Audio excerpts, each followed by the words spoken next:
كنا ننتظر موقف من محمد صلاح كما فعل الآخرون، لكنه اكتفى بالصمت وعدم التعليق. انتقد علاء مبارك نجل الرئيس المصري الراحل حسني مبارك نجم كرة القدم المصري محمد صلاح بسبب صمته حول الهجوم الإسرائيلي على رفح وغزة.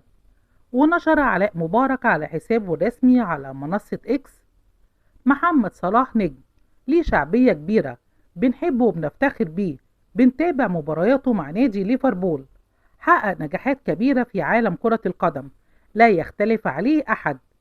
الغريب إن معظم نجوم الرياضة عرب وأجانب ولاعبي كرة القدم في العالم تضامنوا مع الأحداث في غزة ومع مجازر الكيان المحتل في رفح أمام صمت غريب وغير مفهوم من النجم المحبوب. كنا ننتظر موقف من محمد صلاح كما فعل الآخرون، لكنه اكتفى بالصمت وعدم التعليق.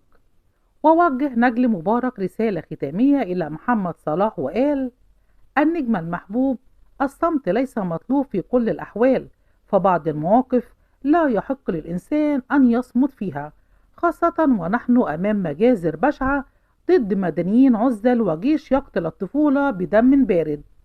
وواجه محمد صلاح انتقادات واسعة بسبب امتناعه مؤخرا عن نشر أي نوع من التعاطف أو الدعم مع غزة على صفحاته الرسمية. لهون وبس. أي حدا بدي يدافع عن محمد صلاح ينقلب من صفحان، ما بدي حدا بدي يدافع عن هذا الرجل ما بدي بصفحتي. رفح الصورة يلي منتشرة هلا للملايين ومعظم اللعيبة الأوروبية العالمية عم تنشرها، لاعب برشلونة كونتي، لاعب تشيلسي جاكسون، لياو لاعب الميلان، والالاف من المشاهير عم تنشرها هلا حاليا، الا لاعب عربي مشهور واحد ما همه ابدا. رفح يلي هو بحدود بلده